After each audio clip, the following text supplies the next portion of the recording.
देवाला सुद्धा नवस करावा लागतो, पण नवस न करता पावणारा देव माणूस म्हणजे एकनाथ शिंदे साहेब. मी काँग्रेसवाली नाहीये, मी जय भीमवाली आहे. तर कार्यकर्त्यांना बागेतल्या शोभेच्या झाडांसारखं वाढवतं. अशा माणसाशी रोज सकाळी उठून आपला मुकाबला होणार आहे किंवा आपल्याला नेतृत्वाने ती जबाबदारी दिली आहे. पोटात कधी गोळा आला होता? जर कुणीही माझ्या पक्ष नेतृत्वावर बोललं तर शिवसैनिक जागा होईल आणि इतका जवाब पत्थरसेच दिला.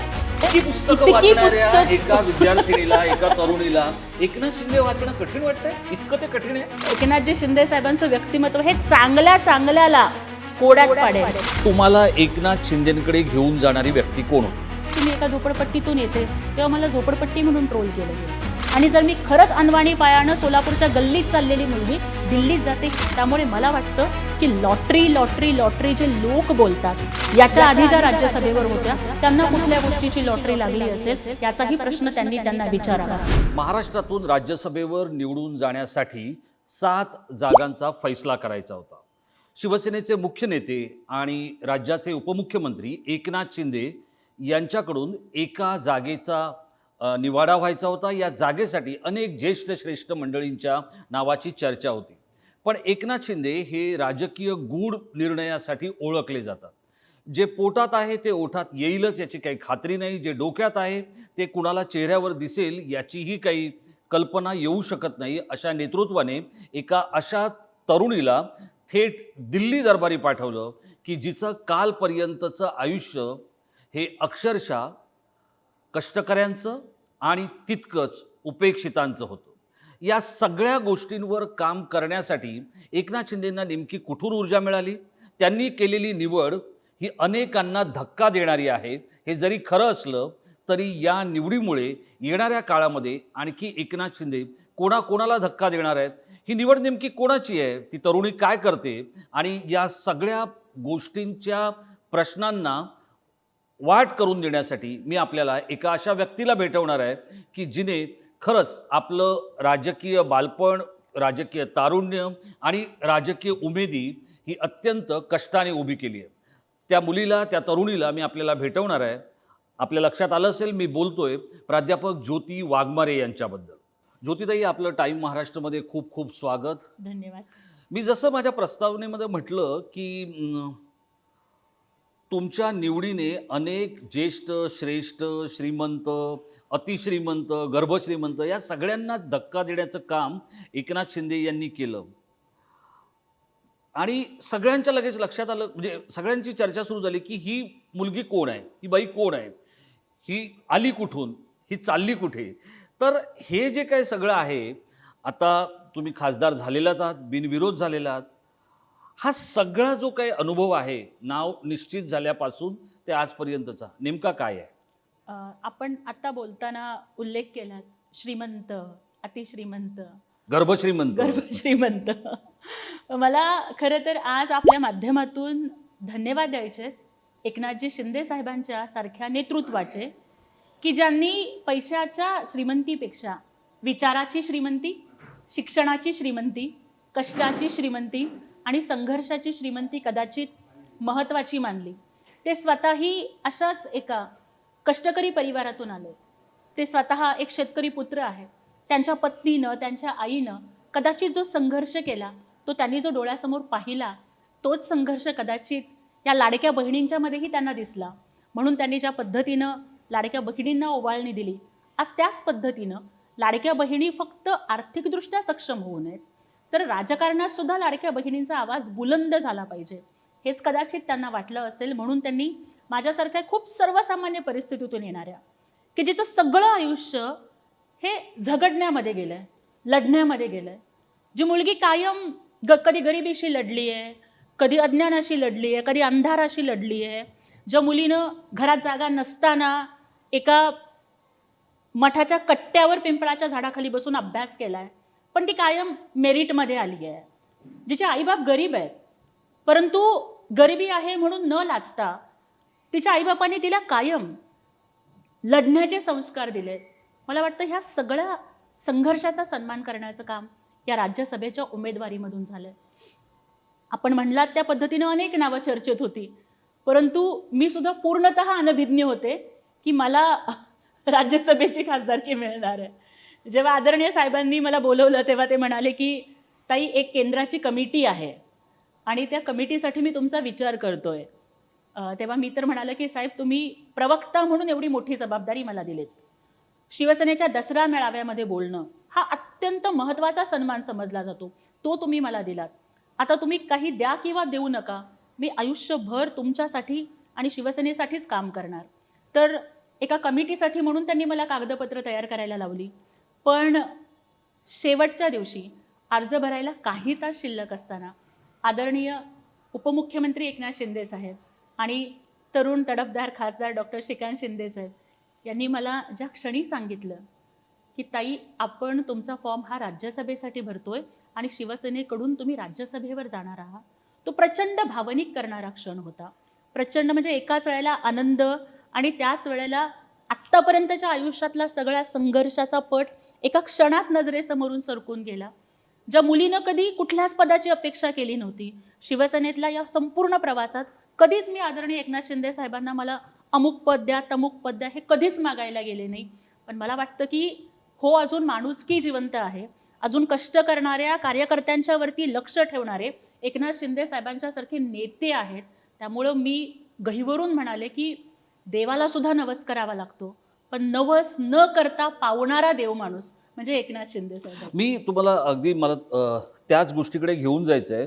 मला वाटतं आपण पहिल्यांदा भेटलो ठाण्यातल्या कोपरीमधल्या हो. चैत्र नवरात्रीमध्ये. हो लता शिंदेबरोबर मी बोलत असताना तुम्ही स्वतःहून उठलात हो. आणि तुम्ही स्वतःहून तुमची ओळख सांगितली. हो. तुम्ही माझं पुस्तक वाचल्याचं हो. तुम्ही मला सांगितलं.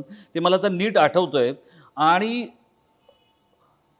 ते तुम्ही ज्या झपकन उठून सांगितलं की मी तुमचं पुस्तक हो. वाचलंय, मला त्यातले तपशील कळले तुमच्या पुस्तकातून वगैरे.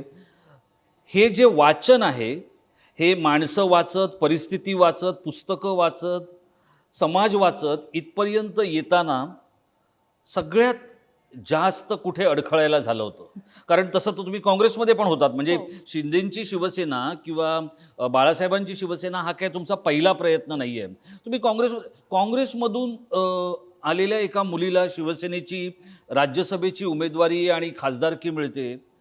अनेकांना स्वतःला चिमटा काढून बघावं लागतं. तुम्हालाही स्वतःला चिमटा काढून बघावं लागतोय का? सगळ्यात आधी तर आपल्या भेटीबद्दल मला वाटतं की परत आता चैत्र नवरात्री येते हा योगायोग आहे. आणि अत्यंत चांगल्या दिवशी आपण भेटलो होतो. माझा जेव्हा शिवसेनेमध्ये प्रवेश सुद्धा झाला नव्हता त्यावेळेला जेव्हा उत्सुकता होती ना ह्या सगळ्या महासत्तांतराबद्दल, आणि मग ते तुमचं महासत्तांतर पुस्तक आवर्जून वाचलं होतं आणि अजूनही त्या महासत्तांतरामधले न उलगडलेले पैलू आणि पडद्याच्या पाठीमागे असणारी अनेक व्यक्तिमत्व त्याचं तुम्ही इतक्या सुंदर पद्धतीने वर्णन केलं होतं. त्यामुळे महासत्तांतरच्या लेखकाला आपण भेटतोय याचा खूप आनंद मला त्या दिवशी झाला होता. आणि त्याच्यानंतरही अनेक वेळेला आपली सगळे विश्लेषण आणि ह्या सगळ्या गोष्टी मी आवर्जून ऐकत असते. त्यामुळे पुस्तकं म्हणजे माझ्यासाठी पुस्तकांनी गुरुचं काम केलंय म्हटलं तर काहीच वावगं ठरणार नाही. परिस्थिती अशी होती की खायला 2 वेळेचं पोटभर अन्न नसायचं, परंतु घराच्या शेजारी कामगार कल्याण केंद्र होतं, तिथे एक लायब्ररी होती. त्यामुळे पोटात अन्न नसलं तरी चालेल पण रोज पुस्तक वाचलं पाहिजे हा वडिलांचा कटाक्ष होता. आणि जसं आह साळुंखे म्हणतात की पुस्तक माणसाचं मस्तक संपन्न करतं, संपन्न मस्तक हे कधी कुणाचं हस्तक होत नाही आणि जे मस्तक कधी कुणाचं हस्तक होत नाही ते चुकीच्या विचारांपुढे कधी नतमस्तक होत नाही. त्याच्यामुळे हा लढण्याचा बाणा हा पुस्तकांनी घडवला. डॉक्टर बाबासाहेब आंबेडकर सुद्धा पुस्तकांनाच आपला मार्गदर्शक, गुरु आणि सगळ्यात चांगला मित्र समजायचे. दुसरा उल्लेख आपण माझा काँग्रेसवाली असा केला तर सर अत्यंत नम्रपणाने आणि स्वाभिमानाने सांगते मी काँग्रेसवाली नाहीये, मी जयभीमवाली आहे. चुकून काँग्रेसमध्ये गेले. पण असं वाट का चुकावी लागली? वाटलं की एक बहुजनांचं नेतृत्व जे काँग्रेसचं नेतृत्व करते ते कदाचित आपल्या संघर्षाला न्याय देईल या आशेनं काँग्रेसमधून सुरुवात केली. परंतु दुर्दैवानं म्हणावं लागतं सर की राजकारणामधले अनेक नेते, एकनाथ शिंदे साहेबांचा, श्रीकांत शिंदे साहेबांचा अपवाद वगळला तर कार्यकर्त्यांना बागेतल्या शोभेच्या झाडांसारखं वाढवतात. हे म्हणजे पटलंय आता? बागेमधले सोलापूर सारख्या अत्यंत ज्याला आपण म्हणतो आध्यात्मिक किंवा अगदी पूजनीय अशा वास्तूतून किंवा जिल्ह्यातून आलेल्या मुलीला हे पटलंय की अशा पद्धतीत राजकारणी वागवतात? मला जो अनुभव आला जेव्हा मी स्वतः राजकारणामध्ये धडपडलं, मी सार्वकालिक अनुभवांच्या बद्दल किंवा कुठल्याही युनिव्हर्सल ट्रूथबद्दल बोलायला जाणारच नाही. माझा स्वतःचा जो अनुभव, जो मी स्वतः अनुभवलाय, मी त्याबद्दल बोलतीये. की आपण माझ्या काँग्रेसच्या प्रवासाबद्दल विचारलात, मी त्याबद्दल सांगतेय. की बऱ्याच वेळेला होतं असं की कार्यकर्ता बागेतल्या शोभेच्या झाडांसारखा, ज्याची उंची एवढीच वाढली पाहिजे, जास्त वाढली की जसं कट करून ट्रिमिंग करतात ना, त्या पद्धतीची अवस्था ही आमच्यासारख्या कुठलाच वारसा नसलेल्या, नाहीये आमचा बाप मोठा ही आमची चूक आहे, नाहीये आमची परिस्थिती श्रीमंत ही आमची चूक आहे, पण आम्ही धडपडतोय, कष्ट करतोय, लढतोय, या कष्टाला काहीच किंमत नाही, या अशा पद्धतीच्या वागणुकीला कंटाळून राजीनामा देऊन सर 8 वर्ष, म्हणजे एक लक्षात घेतलं पाहिजे, मी काही लगेच एक पक्ष सोडला आणि दुसऱ्या पक्षात आले असं अजिबात झालं नाही. जेव्हा काँग्रेसचा राजीनामा दिला त्याच्यानंतर 8 वर्ष मी सोलापूरच्या वालचंद कला आणि विज्ञान महाविद्यालय आणि वालचंद इन्स्टिट्यूट ऑफ टेक्नॉलॉजी इथं प्राध्यापिका म्हणून सिनियर कॉलेजमध्ये शिकवण्याचं काम केलं. आणि त्यासोबतच सामाजिक संस्था, संघटना याच्या माध्यमातून प्रबोधनाचं काम, काही सामाजिक प्रश्नांच्या बद्दल, महिलांच्या प्रश्नांबद्दल लढे, मोर्चे, आंदोलनं, हे काम, आणि आपल्याला बोलता येतं. आणि माझा जो अभ्यास आहे त्यामुळे महापुरुषांचे विचार हे संपूर्ण महाराष्ट्र, कर्नाटक, आंध्र प्रदेश इथे पोहोचवण्यासाठी व्याख्यानांचं काम मी करत राहिले. परंतु महाराष्ट्राच्या पटलावरती जेव्हा हे महासत्तांतर घडलं, हे खरं तर फक्त एक सत्ता एका माणसाकडून दुसऱ्या माणसाकडे जाते एवढं मर्यादित होतं असं आम्हाला नाही वाटत. त्या दिवसापासून महाराष्ट्रातल्या प्रत्येक माणसाला, म्हणजे जेव्हा एकनाथ शिंदे साहेबांनी उठाव केला तेव्हापासून महाराष्ट्रातल्या प्रत्येक माणसाला या राजकारणामध्ये कुठेतरी रस निर्माण होऊ लागला. आणि या महाराष्ट्रात कुठलाही घराणेशाहीचा वारसा नसताना, की म्हणजे एकनाथ शिंदे साहेबांचे वडील सुद्धा एक अत्यंत सर्वसामान्य शेतकरी, तेही कुठले राजकीय नेते नव्हते, परंतु तरी सुद्धा एक शेतकऱ्याचा मुलगा जो आधी रिक्षा चालवत होता तो मुख्यमंत्री होऊ शकतो, महाराष्ट्राच्या जनतेला न्याय देऊ शकतो. आणि मुख्यमंत्री झाल्यानंतर सुद्धा CM is not chief minister but it is common man, and now DCM is not deputy chief minister but it is dedicated to common man, हे सांगणारा आणि महाराष्ट्राच्या राजकारणाचा सातबारा कष्टकऱ्यांच्या, कार्यकर्त्यांच्या नावावर करणारं नेतृत्व एकनाथ शिंदे साहेबांच्या रूपानं अनुभवलं. तेव्हा कुठंतरी वाटलं की आत्ता सच्च्या कार्यकर्त्यांचे अच्छे दिन आले. नाही, पण जेव्हा हे सगळं तुम्ही करत होतात आणि अचानक तुम्हाला संवाद प्रभू, संवाद गुरु, शब्दप्रभू असलेल्या संजय राऊतांचाच मुकाबला करण्याची वेळ आली किंवा ती जबाबदारी ज्या वेळेला आली त्यावेळेला पहिला विचार काय आला? बघा, संजय राऊत हे आमचे सगळ्यांचे म्हणजे माझे तर ते गॉडफादर एवढ्यासाठी आहेत की त्यांच्या माध्यमातून मी सामनात होतो 10 वर्ष, त्यांनी एक संधी दिली. ते स्वतः उत्तम हुशार संपादक आहेत, काय करायचं कसं करायचं त्यांना कळतं. पक्ष त्यांनी जिवंत ठेवला उद्धव ठाकरेंचा, हे आपण नाकारून चालणार नाही. अशा माणसाशी रोज सकाळी उठून आपला मुकाबला होणार आहे किंवा आपल्याला नेतृत्वाने ती जबाबदारी दिली आहे, पोटात कधी गोळा आला होता? अजिबात नाही सर. ज्या मुलीनं भुकेशी संघर्ष केलाय, ज्या मुलीनं गरिबीशी लढा दिलाय, ज्या मुलीनं घरामध्ये लाईट नसताना सुद्धा महापालिकेच्या दिव्याखाली बसून अभ्यास केलाय, ज्या मुलीनं समाजामधल्या ज्या अनिष्ट रूढी परंपरा वगैरे असतील त्याच्या विरोधामधला संघर्ष आपल्या वडिलांच्या हाताच्या बोटाला धरून केलाय, तिला असा कोणाशी सामना करण्यासाठी किंवा बोलण्यासाठी पोटात गोळा येण्याचं काय कारण आहे?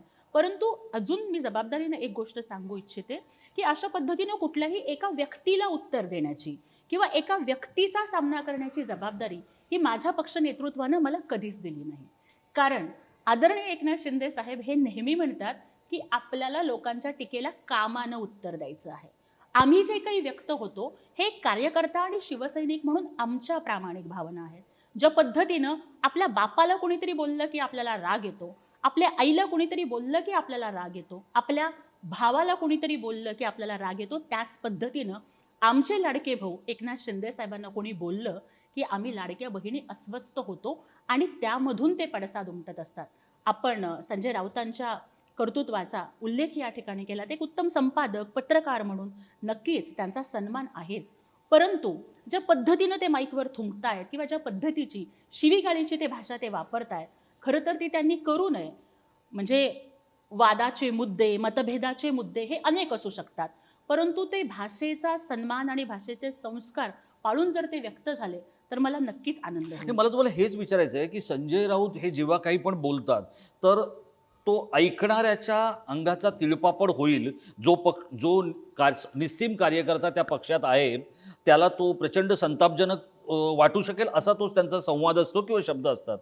पण तरीही कधी तुमचा तोल ढळत नाही, याचं कारण काय? याचं कारण आदरणीय एकनाथ शिंदे साहेबांनी मला आधीच सांगितलेलं आहे की त्यांनी जरी आपली पातळी सोडली तरी आपल्याला आपली पातळी सोडायची नाही आहे. त्यांनी त्यांचे संस्कार सोडले तरी आपल्याला मात्र आपल्या संस्काराच्या चौकटीच्या मर्यादेत राहून आपल्याला उत्तर द्यायचं आहे. प्रचंड राग येतो, वाईट वाटतं की जेव्हा एक व्यक्ती जी 22 तास अहोरात्र काम करते. आज सुद्धा आपण बघतोय की आदरणीय एकनाथ शिंदे साहेबांचे वडील आजारी आहेत, पण तरी सुद्धा ते कार्यकर्त्यांना भेटतायत, वेळ देत आहेत. मध्ये त्यांच्या डोळ्याचं ऑपरेशन झालं होतं, डॉक्टरांनी विश्रांती घ्यायला सांगितली होती, पण तरी सुद्धा ते लोकांना भेटत होते. याच्या आधी अनेक वेळेला म्हणजे हाताला सलाईन लावलेली असताना सलाईन काढून थरथरत्या हातानं वैद्यकीय मदत कक्षाच्या पत्रावर सही करताना आम्ही बघितलंय. समोर टेबल नसताना कार्यकर्त्यांच्या पाठीचा टेबल करून त्याच्यावर सही करताना आम्ही त्यांना बघितलंय. मग जर एक सर्वसामान्यातून असामान्य नेतृत्व घडवणारं अशी व्यक्ती जर आपला नेता आहे आणि त्यांच्या कर्तृत्वाच्या बद्दल, त्यांच्या घरादाराबद्दल, त्या छोट्याशा रुद्रांशबद्दल अशा पद्धतीने जर कोणी हमला करत असेल तर सर खरं सांगते, एक राज्यसभेचे खासदार म्हणून अत्यंत संयमानं, अभ्यासू वृत्तीनं महाराष्ट्राचे प्रश्न मी मांडेनच दिल्लीच्या दरबारात. पण इथून पुढे सुद्धा जर कुणीही माझ्या पक्ष नेतृत्वावर बोललं तर शिवसैनिक जागा होईल आणि इटका जवाब पत्थरसेच दिला जाईल. नाही, पण हे सगळं करत असताना आता तुम्हाला जुने दिवस आठवत असतील, जुनं सोलापूर आठवत असेल किंवा या सगळ्या गोष्टी आठवत असतील. अनेकांना प्रश्न पडला माझ्यासहित, की अरे यार ही मुलगी कोण आहे, मध्येच कुठून आली? तर मला तुम्हाला ते विचारायचं आहे की एकनाथ शिंदे यांनी महासत्तांतर केलं, त्यानंतर त्यांना काही लोकांची गरज पडली. मला आठवतं आहे की जेव्हा ते गुवाहाटीला वगैरे गेले आपल्या आमदारांना घेऊन, त्यावेळेला तिथे रोज पत्रकारांना सामोरं जायला कोणीतरी नेता हवा होता. तेव्हा डॉक्टर श्रीकांत शिंदेंच्या डोक्यात आलं दीपक केसरकरांचं नाव. आता दीपक केसरकर हे ज्येष्ठ नेते आहेत, राष्ट्रवादीत होते, नगराध्यक्ष होते, सावंतवाडीचे खूप ज्येष्ठ आहेत ते, त्यांच्याबद्दल आदर आहे. पण ते खूप गोल गोल गोल गोल फिरून बोलतात आणि मुद्दा काही असतो तो माहीतच नसतो, तो बाजूला पडतो. पण अशा माणसाला निवडून एकनाथ शिंदेंनी जबाबदारी दिली. त्याच वेळेला अजून एक दुसरं नाव आलं, ते म्हणजे प्राध्यापक ज्योती वाघमारे. तुम्हाला एकनाथ शिंदेंकडे घेऊन जाणारी व्यक्ती कोण होती? खरं तर मला एकनाथ शिंदे साहेबांच्यापर्यंत पोहोचवण्यासाठी 2 व्यक्ती या खूप महत्त्वाच्या ठरल्या आणि त्यावेळेला त्या दोनही व्यक्ती ह्या सक्रिय राजकारणात नव्हत्या. एक म्हणजे आमच्या सोलापूरचे माऊली पवार, जे सकल मराठा समाजाचं नेतृत्व करतात, आणि दुसरे म्हणजे मुंबईचे अंकुश बाबा कदम, जे आता नवी मुंबईचे संपर्क प्रमुख म्हणून काम करतात.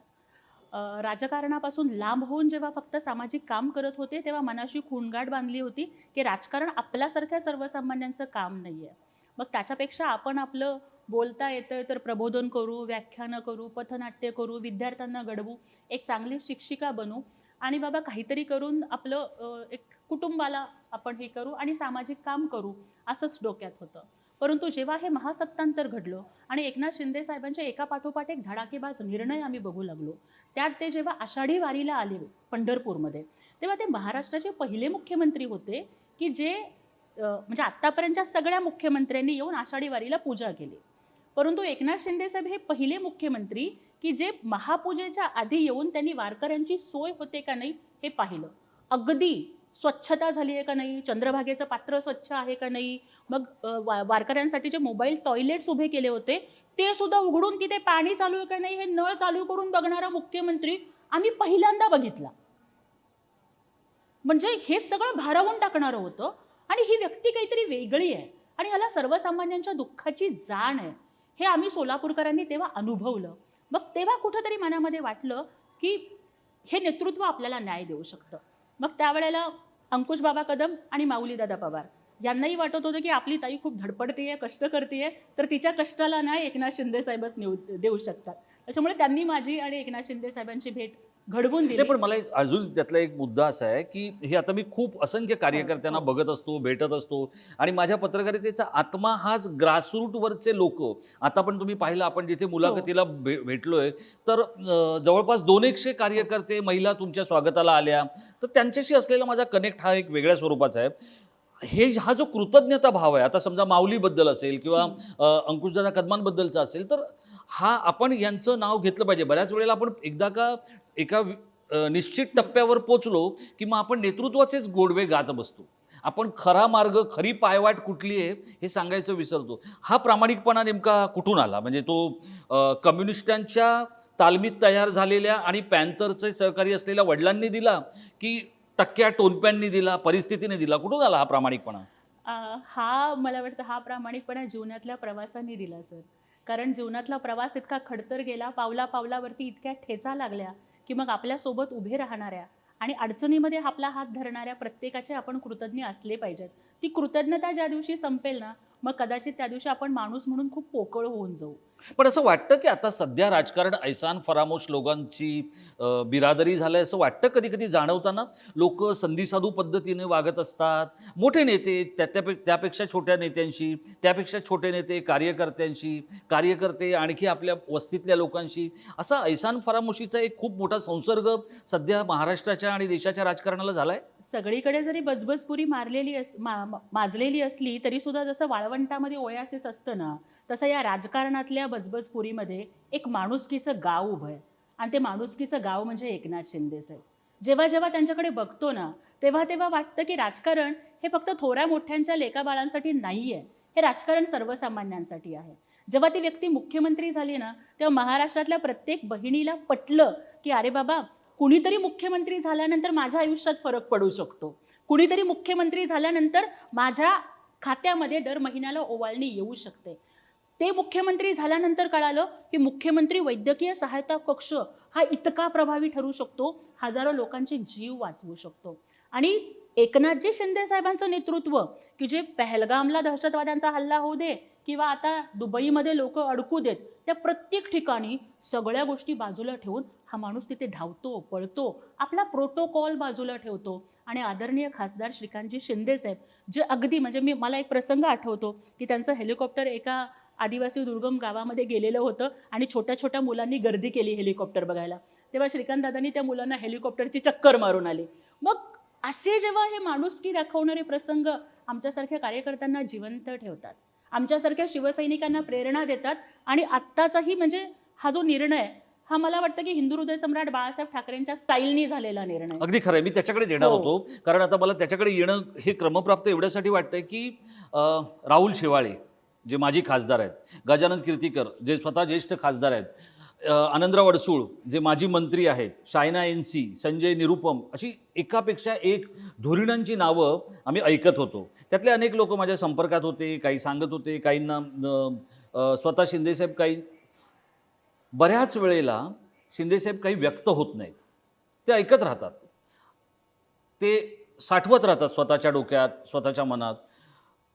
ज्योती वाघमारेंना खासदार करायला हवं, असं असं बऱ्याच वेळेला आपण कार्यकर्ते पण नेतृत्वाला वाचत असतो. त्यांच्या चेहऱ्यावर काय दिसतंय, त्यांच्या डोक्यात काय चाललंय, आपण माग काढत असतो. असं कधीतरी स्वप्नात वाटलं होतं, की राज्यसभेची उमेदवारी आपल्याला मिळेल आणि आपण खासदार होऊ, असं कधीतरी वाटलं होतं. आणि ज्या वेळेला हे कळलं, की आपल्याला आता खासदार करायचं आहे, तेव्हा हे जे सगळे ज्येष्ठांचे आणि श्रेष्ठांचे चेहरे होते, हे कधी नजरेसमोर आले? की थोडंसं काहीतरी ते फिलिंग काय होतं नेमकं? बघा, भावनाविवश होणं, इमोशनल होणं वगैरे हे मी समजू शकतो. तुम्ही विधान परिषदेच्या विधानसभेच्या परिसरात रडलात वगैरे इथपर्यंत ठीक आहे. ते तर प्रत्येक माणूस व्यक्त होत असतो. पण आपण कोणाच्या कण्या कापून इथपर्यंत आलोय, हे ज्या वेळेला कळलं, त्यावेळेला काय होतं? कधीच वाटलं नव्हतं की इतकी मोठी संधी मिळणार आहे. आणि आपण म्हणालात की साहेबांना वाचणं, मला वाटतं ते मलाच काय ते त्यांच्या घरातल्यांनाही शक्य नाही झालं. महाराष्ट्राच्या राजकारणातल्या कुणालाच शक्य नाहीये. अन्यथा सत्तेवर असताना, इतक्या सगळ्या गोष्टींचा ससेमिरा असताना 40 आमदारांना घेऊन त्यांनी जो उठाव केला, म्हणजे मला वाटतं की त्यांचं एवढं मॅच्युअर आणि किंवा व्याविष्ट गूढ. तर त्यामुळे त्यांना वाचणं मला नाही वाटत की कुणाला शक्य आहे. आणि तुम्ही किती पुस्तकं वाचली असतील आयुष्यात? आता सर आकडा नाही सांगता येणार, पण पण जसं तरी आपण वाचू 200-500 लागलं, तर सहजच. सहज अगदी म्हणजे मी कायम म्हणजे मी प्राध्यापिका असतानाही वाचत होते, विद्यार्थिनी असतानाही वाचत होते, आत्ताही वाचतीये. त्यामुळे 500च्या पुढे म्हणजे 1000-1200 पर्यंत तर आकडा हा नक्कीच गेलेला आहे. इतकी पुस्तकं इतकी वाचणाऱ्या पुस्तक- एका विद्यार्थिनीला, एका तरुणीला एकनाथ शिंदे वाचणं कठीण वाटतंय? इतकं ते कठीण आहे? राजकारणामध्ये जे लोक राजकारणाच्या विद्यापीठाचा स्वतःला कुलगुरू समजतात त्यांना सुद्धा एकनाथ शिंदे साहेबांना वाचणं खूप अवघड आहे. ही व्यक्ती सगळ्यांचा अंदाज चुकवू शकते. ही व्यक्ती स्वतःचा जीव पणाला लावून इतरांसाठी मदत करू शकते. ही व्यक्ती यारों का यार आहे, दिलदार आहे, लाडक्या बहिणींचा लाडका भाऊ आहे आणि प्रसंग पडला तर तितकीच कठोर आहे. त्याच्यामुळे मला वाटतं की एकनाथजी शिंदे साहेबांचं व्यक्तिमत्व हे चांगल्या चांगल्याला कोड्यात पाडेल असं व्यक्तिमत्व आहे, परंतु सर्वसामान्याच्या जगण्याचं कोडं सोडवणारं व्यक्तिमत्व नाही, आहे. मला हे पटतंय तुमचं म्हणणं. याचं कारण एवढ्यासाठीच आहे की 22 जूनला ज्या वेळेला म्हणजे साधारण 20 जूनला निवडणूक झाली आणि त्यानंतर ते गेले गुवाहाटी आणि ते सुरत वगैरे त्यानंतर शरद पवारांनी दुसऱ्या दिवशी एक प्रेस कॉन्फरन्स घेतली आणि शरद पवार म्हणाले की जर 40 आमदार एका नेत्याबरोबर जात असतील तर त्या नेतृत्वामध्ये काहीतरी विशेष असेल. असं ज्यांनी 60 वर्ष या राजकारणात आणि देशात काढली त्या शरद पवारांना वाटतं. आत्ता ज्योती वाघमारेला खासदार केलं एकनाथ शिंदेंनी, हे अगदी सगळ्यांना माहिती आहे. पण यशाला खूप बाप असतात, अपयशाला कोणीच नसतं. हे ज्योती वाघमारेंना पटलं का या निवडीनंतर? किती लोकांनी सांगितलं की तुझं नाव आम्हीच सांगितलं, नाही नाही ते शिंदे साहेबांशी मी बोललो आणि म्हणून झालं, असं किती लोकांनी सांगितलं?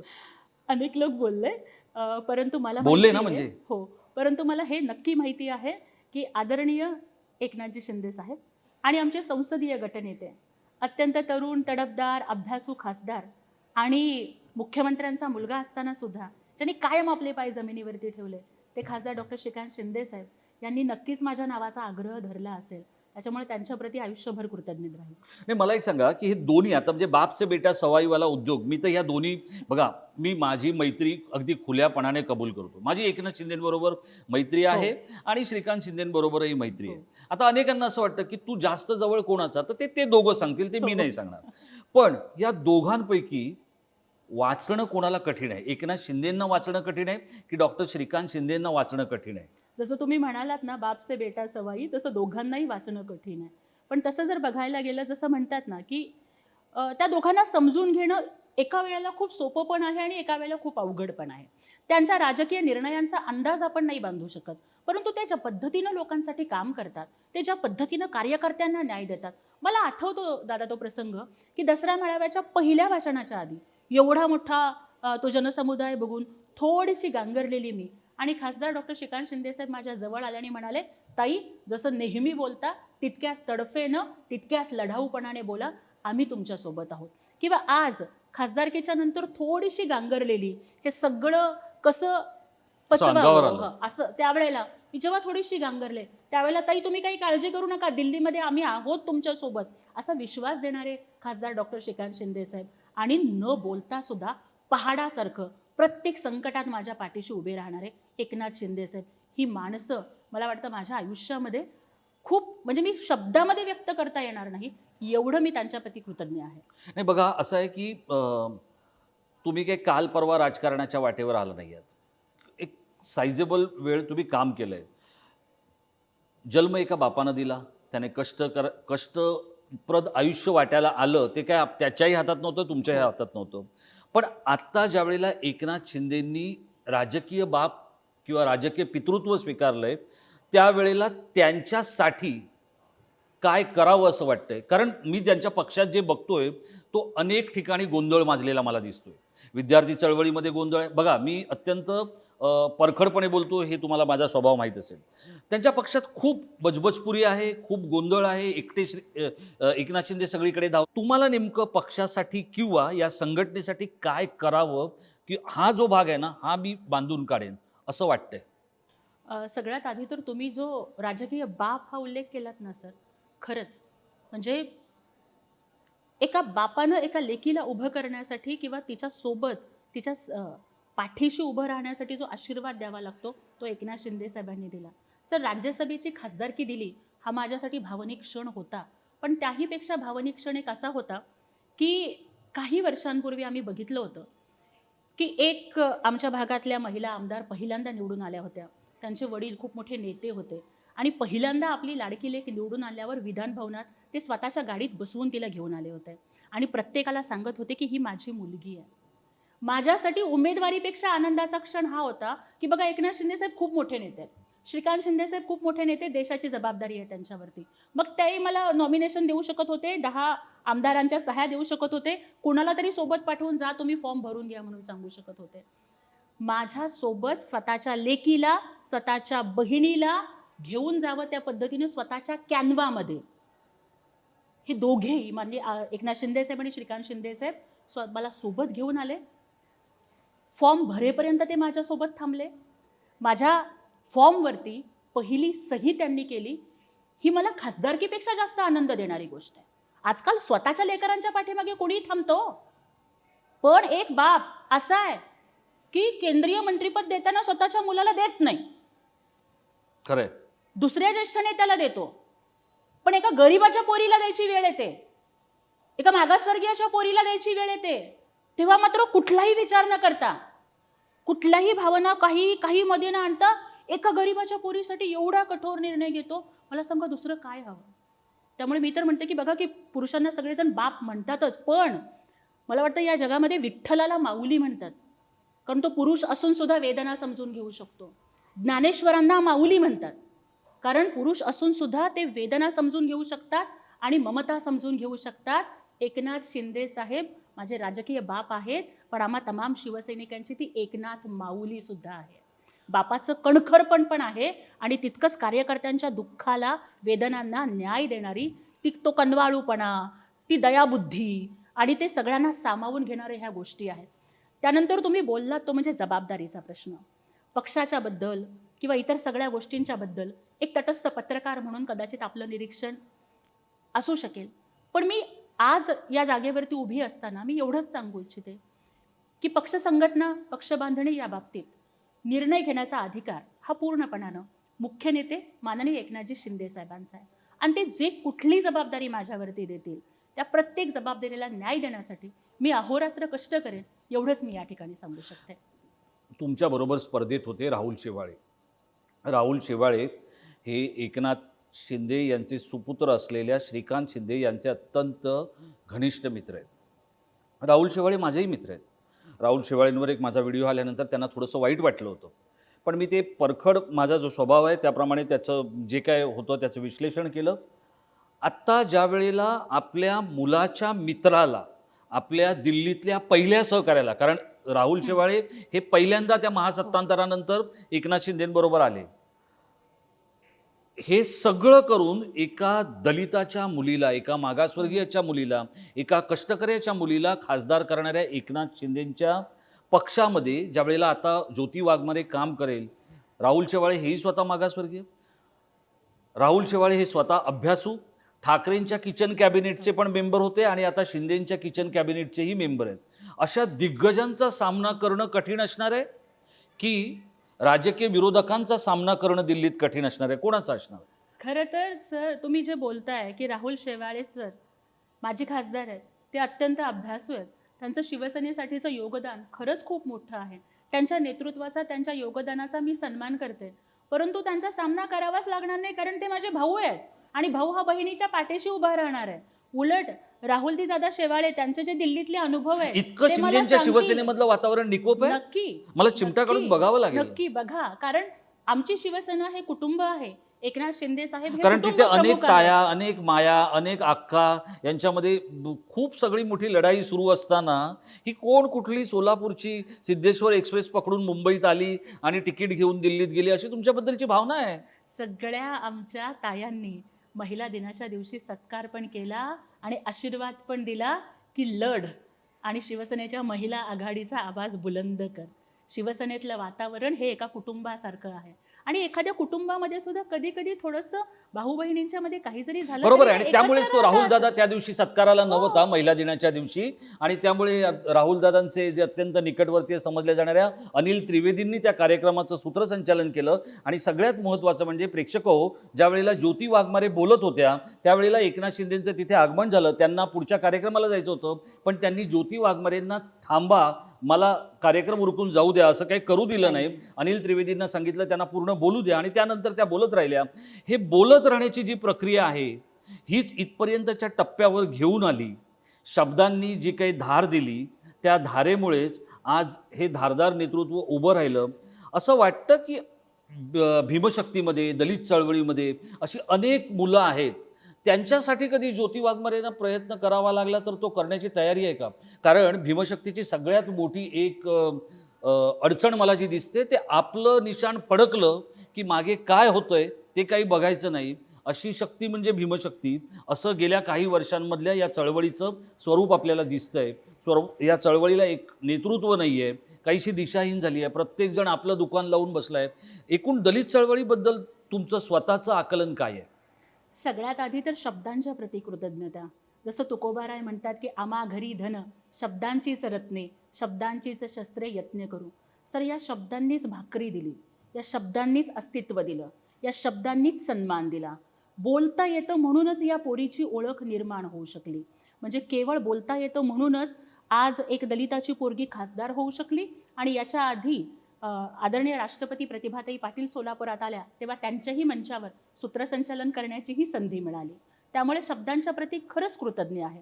एकंदरीत आंबेडकरी चळवळीच्या संदर्भात, भीमशक्तीच्या संदर्भात आपण जे बोललात, मी या ठिकाणी एवढंच म्हणू इच्छिते की ज्या डॉक्टर बाबासाहेब आंबेडकरांनी माणूस म्हणून जगण्याचा अधिकार दिला, ज्या सावित्रीबाईंनी आणि महात्मा फुल्यांनी शिक्षणाचा अधिकार दिला, ज्या अण्णाभाऊ साठेंनी जग बदल घालूनी घाव ही प्रेरणा दिली, त्यांच्या विचारांच्या प्रती प्रामाणिक राहत असताना माझं झालं की संपलं अशा पद्धतीचा अहंभाव किंवा स्वतःपुरतं बघण्याची वृत्ती मी कधीच येऊ देणार नाही.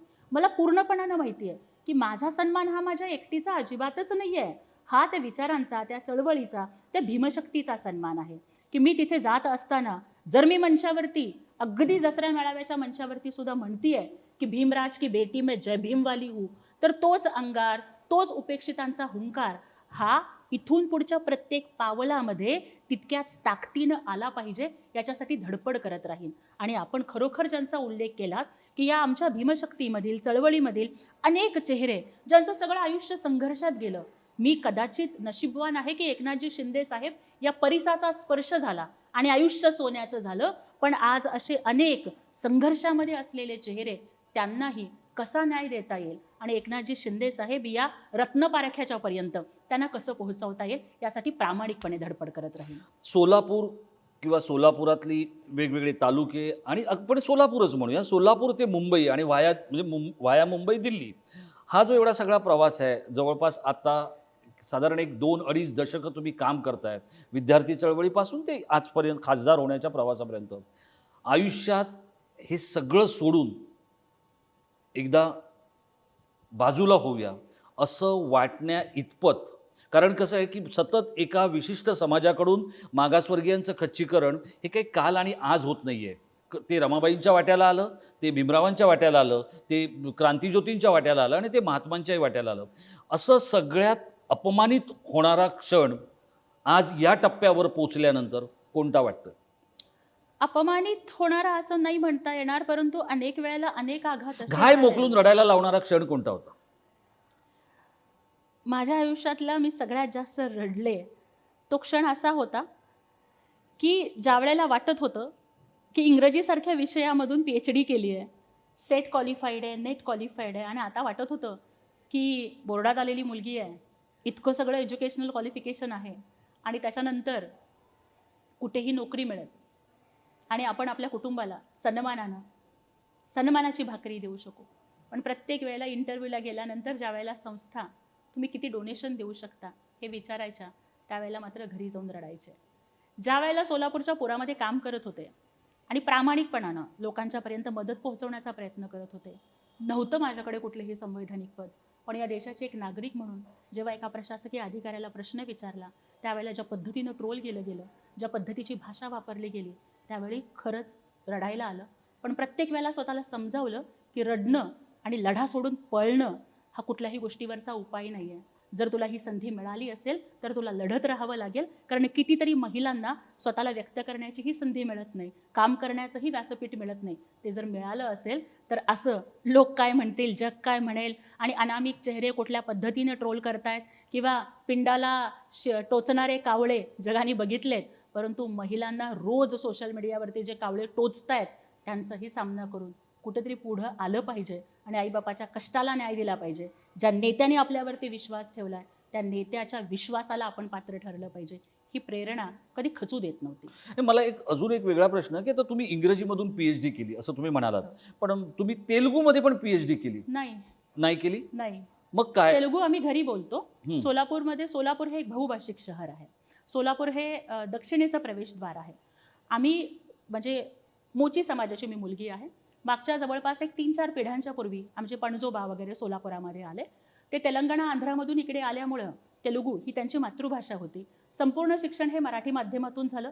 त्याच्यानंतर मग इंग्रजी माध्यमातून PhD केली इंग्रजी वाङ्मयामधून. पण आजही आम्ही घरी तेलुगू बोलतो. परंतु तेलुगू मला लिहिता वाचता येत नाही. शिक्षण तेलुगूमधून नाही झालं, पण आम्ही तेलुगू बोलतो. नाही आत्ताच ज्यावेळेला आपण राज्यसभेचे खासदार झालोय, इतकं सगळं झालंय, लॉटरी लागली असं काही लोकं म्हणतात. आता लॉटरी लागली की नाही हे ज्याला लागली तो तोच सांगू शकतो.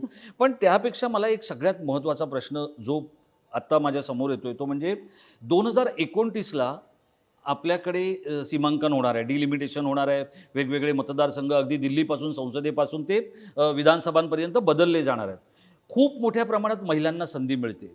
राजकारणामध्ये महिला असणं हे अडचणीचं आहे की मागासवर्गीय असणं हे अडचणीचं आहे? की दोन्हीचं एकत्र असणं हे तर नरक यातना देणार आहे. काय नेमकं अडचणीचं आहे? आजही राजकारणात पुरुष संस्कृती किंवा राजा संस्कृती ही कष्टकऱ्यांना किंवा मागासवर्गीयांना किंवा पीडितांना टोचते, दाबते, दुर्लक्षित करते? मला वाटतं की राजकारणामध्ये ह्या दोन्ही गोष्टी त्रास देणाऱ्या ठरू शकतात, परंतु एकनाथ शिंदे साहेबांच्या शिवसेनेमध्ये महिला असणं आणि मागासवर्गीय असणं या दोन्ही गोष्टी ह्या माझ्या जमेच्याच बाजू ठरल्या.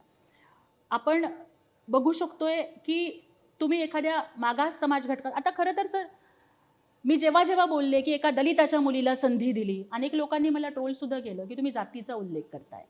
मी ज्या वेळेला दसरा मेळाव्याच्या मंचावरून सांगितलं की मी एका झोपडपट्टीतून येते, तेव्हा मला झोपडपट्टी म्हणून ट्रोल केलं गेलं. पण मला या ठिकाणी हा प्रश्न विचारावासा वाटतो की बाबूराव बागुलांनी लिहिलं होतं की जेव्हा मी जात चोरली होती, त्या काळामधली ती परिस्थिती होती. पण आज जर संविधानाच्या मुळं आम्हाला हा सन्मान मिळतोय आणि एका मागासवर्गीयाच्या भीमराज की बेटीला जर हा सन्मान मिळतोय, तर मी माझ्या मुळांचा, माझ्या आयडेंटिटीचा उल्लेख करणं चुकीचं आहे का? जर मी खरंच एका मागास वस्तीमध्ये राहते, एका गरिबाच्या वस्तीमध्ये राहते, गल्लीमध्ये राहते आणि जर मी खरंच अनवाणी पायानं सोलापूरच्या गल्लीत चाललेली मुलगी दिल्लीत जाते हे मी बोलते, म्हणजे मी माझी स्वतःची मुळं विसरणं हे राजकारणाच्या सोफिस्टिकेशनचं लक्षण आहे का? त्यामुळे मला वाटतं की लॉटरी जे लोक बोलतात, आज राज्यसभेवर अनेक लोक याच्या आधी सुद्धा गेले. काही लोक मला लॉटरी लागली म्हणतायत किंवा तुम्ही अमुक ह्यांच्यावरती टीका केली, ठाकरेंवर टीका केली, राऊतांवर टीका केली, त्याच्यामुळे तुम्हाला लॉटरी लागली का? मला कदाचित बोलण्याचीच लॉटरी लागली असेल. याच्या आधी ज्या राज्यसभेवर होत्या त्यांना कुठल्या गोष्टीची लॉटरी लागली असेल याचाही प्रश्न त्यांना विचारावा.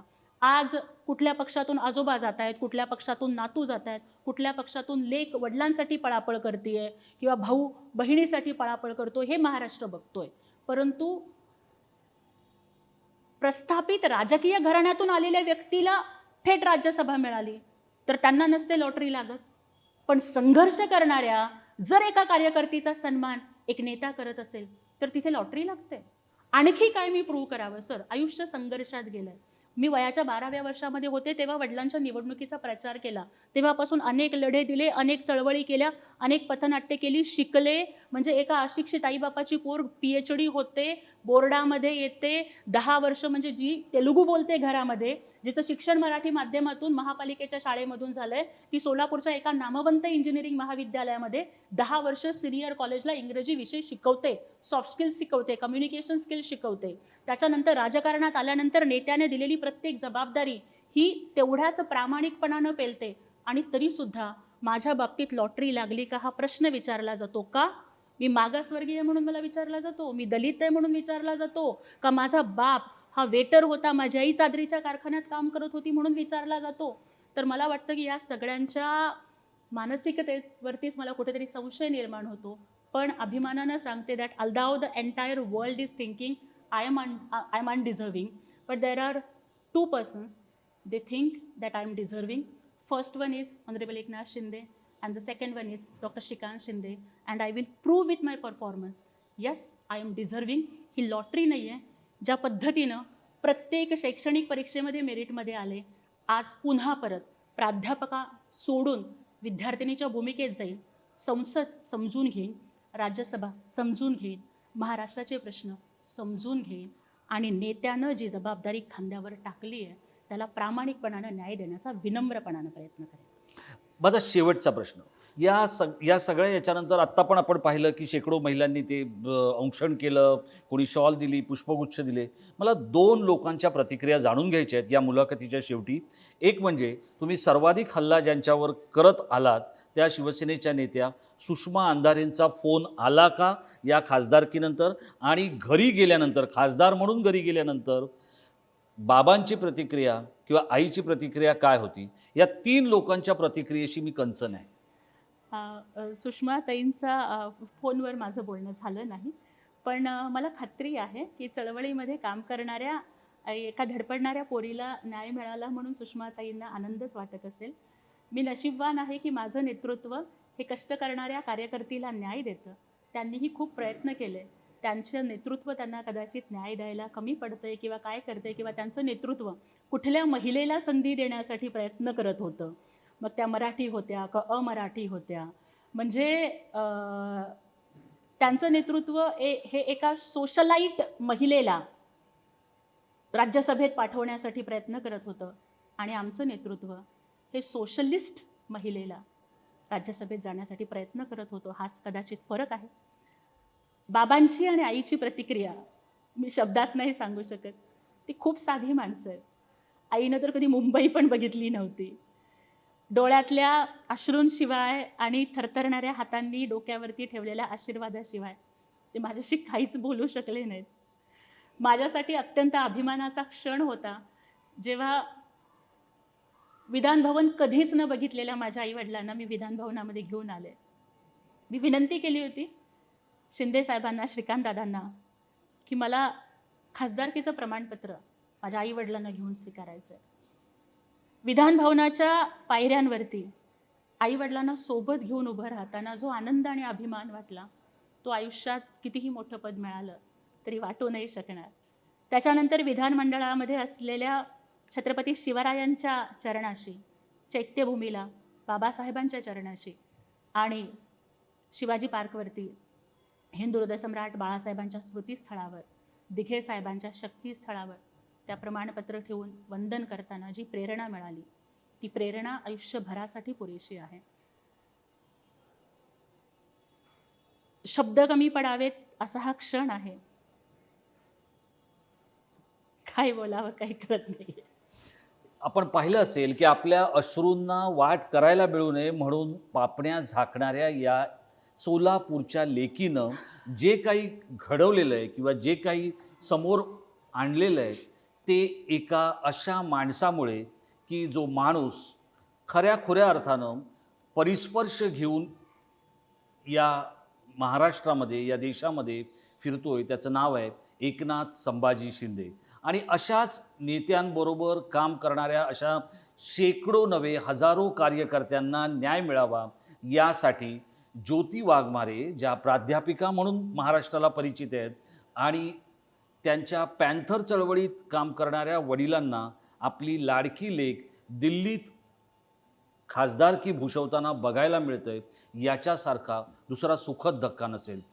संपूर्ण समाजामध्ये किंवा राजकीय बिरादरीमध्ये कार्यकर्ता किंवा कार्यकर्ती ही जमात किंवा ही जात आता दुर्मिळ होत चाललेली आहे आणि तिला पुन्हा एकदा उभारी देण्यासाठी एकनाथ शिंदे आणि त्यांचे चिरंजीव श्रीकांत शिंदे यांनी जी निवड केलेली आहे ती निवड फक्त त्यांच्या पक्षासाठीच नव्हे तर समस्त राजकीय बिरादरीसाठी एक पथदर्शक ठरेल. ज्योतिताई, तुम्हाला खूप खूप शुभेच्छा. तुम्ही खूपच इमोशनल झालात आणि साहजिकच आहे की निर्णय इतका मोठा होता, निर्णय इतका ऐतिहासिक होता.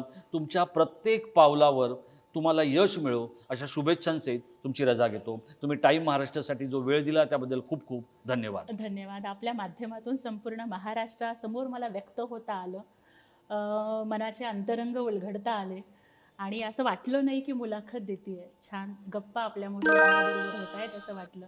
त्याबद्दल मनापासून धन्यवाद.